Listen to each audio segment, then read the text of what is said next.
Les grands titres de ces 19h45, élections municipales, les tendances et résultats provisoires dans ce journal. Grève continue au Burkina malgré la rencontre entre syndicats et gouvernement hier. Et enfin, nous parlerons sport, première victoire des Aigles féminins à la CAN féminine au Cameroun 2016.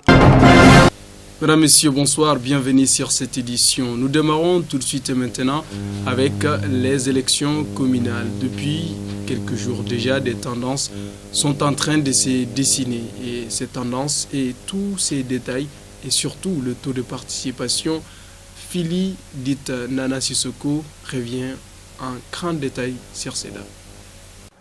Les résultats sont les plus surprenants. Ne parlons pas du taux de participation. Selon les résultats provisoires dans la capitale malienne tout d'abord, le RPM, parti présidentiel, enlève 3 mairies sur les 6. 3 autres formations politiques remportent chacune une mairie. 2 formations de la majorité présidentielle, l'ADEMA et le YLMA. Et enfin l'URD, parti principal d'opposition, gagne une commune à l'intérieur du pays. Les résultats des grandes villes sont connus. L'échec cuisant pour le parti au pouvoir à Koulikoro, à 50 km de Bamako, et fief du président de l'Assemblée nationale. L'URD, le parti principal d'opposition, remporte la mairie.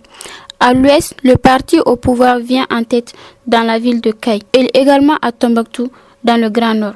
Au centre, le parti au pouvoir est battu. Alors qu'à Sikasso, au sud, c'est une coalition de partis de la mouvance qui est en tête. Pour ce qui est du taux de participation, il est dit acceptable par le gouvernement. 50 à 56% des électeurs sont allés voter dans les régions de Kaï, Koulikoro, Sikasso, Ségou, Mopti et Tombouctou. Plus de 63% dans la région de Gao. La capitale ferme la marche avec 23%. Mais d'ores et déjà, l'opposition dénonce une fraude massive et un recomptage des voix dans les 2 communes. Le chef de cette opposition, Soumela Cissé, a écrit dans ce sens à la CENI. Restons ici à Bamako. Signature d'un protocole d'accord entre le gouvernement du Mali, représenté par le ministre de la Défense, et la République populaire de Chine, représentée par son ambassadrice basée ici à Bamako. Ce don, destiné à l'armée malienne, est estimé à 1,8 milliard de nos francs. Suivons cet élément, signé Khalifa Ahmed. 20 millions de yuan chinois, environ 1,8 milliard de nos francs. Voici la valeur pécuniaire du don que la Chine offre à l'armée malienne. Le ministre de la Défense et des anciens combattants, Abdoulaye Idrissa Maïga et l'ambassadrice de la Chine au Mali, lui, ont signé le protocole d'accord le mardi 22 novembre 2016 en présence de la hiérarchie militaire. Cet important lot est composé de matériel contre les engins explosifs, des équipements de transmission et de parachutage. Osons espérer qu'ils parviendront à qui de droit, que cette aide aidera à aider l'armée. Après le Mali, direction le plus vieux continent du monde, l'Afrique. Au Burkina Faso, le système sanitaire est paralysé par une grève qui secoue ce pays depuis plus de 3 semaines.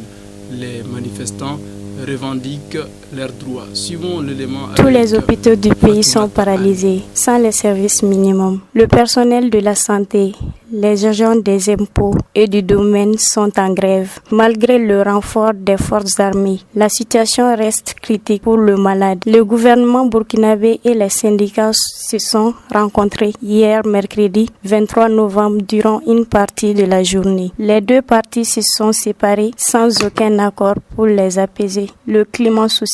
Pour apaiser le climat social, les négociations ont buté sur les conditions de la réquisition de certains agents de santé et l'absence de services minimums dans les hôpitaux. La trêve sociale demandée par le président Roch Marc Christian Kaboré semble ne pas être entendue par les travailleurs. Pour les organisations syndicales, aucune trêve sociale n'est possible si le gouvernement ne répond sur le champ à leurs revendications.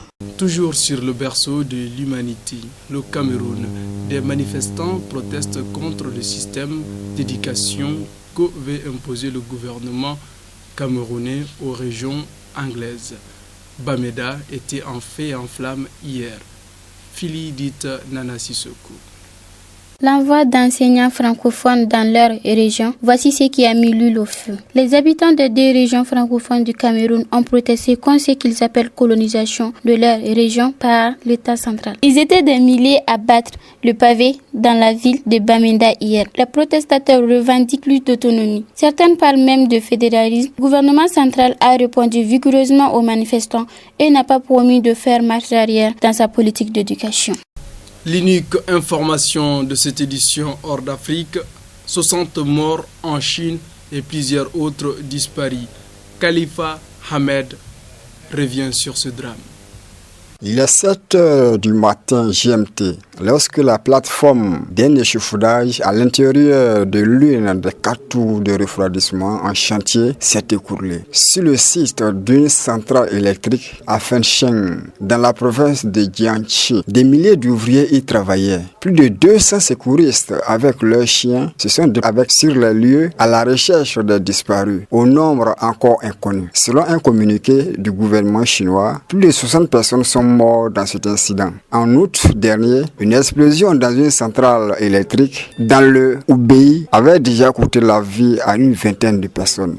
Ouvrons cette page sportive en 2 volets. Le premier élément, c'est de Fousseni Sidibé.